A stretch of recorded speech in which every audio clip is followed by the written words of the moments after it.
As a paramedic, you're trained to read people's voices, their tones, to pick up when they're in distress, the crackly voices, the tension, the fear.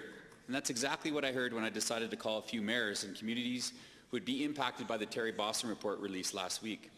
What was more concerning, they said they hadn't heard anything from the minister's office in months. No further engagement, no briefing on what was in the report, and nothing that would explain the impact on families in their communities. They didn't even receive a copy of the report. Shame. Premier, you promised families impacted by this coal phase-out. You said they would be engaged. Why did you break that promise? Thank you, Honourable Member. Minister of Environment and Parks.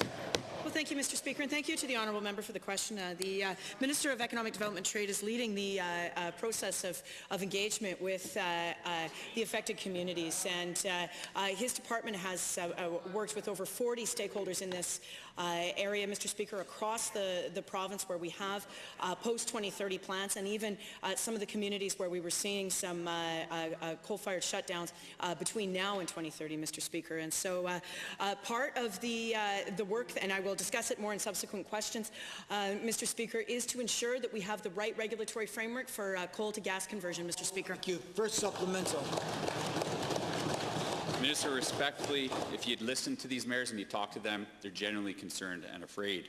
And given that this government has passed the buck to electricity companies, stating that the $1.1 billion settlement will cover transition, and that doesn't seem like a lot of money spread out amongst dozens of coal communities. But what's more disheartening is that you don't seem to care about these rural families. Why do you think it's appropriate at all for this government to skip out on these conversations with these families, period? Honourable Minister. Well, you know, Mr. Speaker, earlier this year, the Minister of Economic Development and Trade met with over 40 community leaders from municipalities, First Nations, and labour organizations. We also received more than 800 public submissions from the public on this plan as well.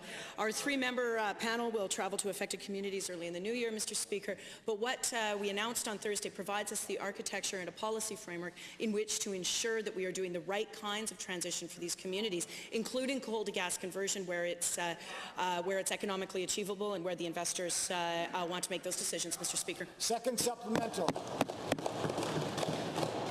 Again, respectfully, if my job was to be taken away and the announcement came, I would like to know either before or very shortly after, not months later.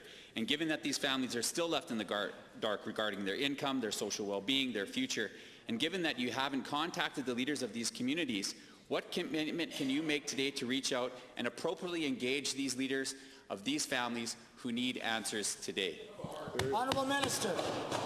Well, thank you, Mr. Speaker. And of course, the well-being of the workers in the communities has been at the forefront of our minds as we've been moving through this plan for what happens 14 years from now, Mr. Speaker. And so that is why the Minister of Economic Development and Trade has met with over 40 community leaders and others, Mr. Speaker. That is why we have ensured that the companies that we negotiated with are making investments back into those communities, Mr. Speaker. And that is why we've ensured the regulatory framework that is required to do coal to gas conversions that will keep the municipal tax base, Mr. Speaker, and ensure jobs in those communities into the future.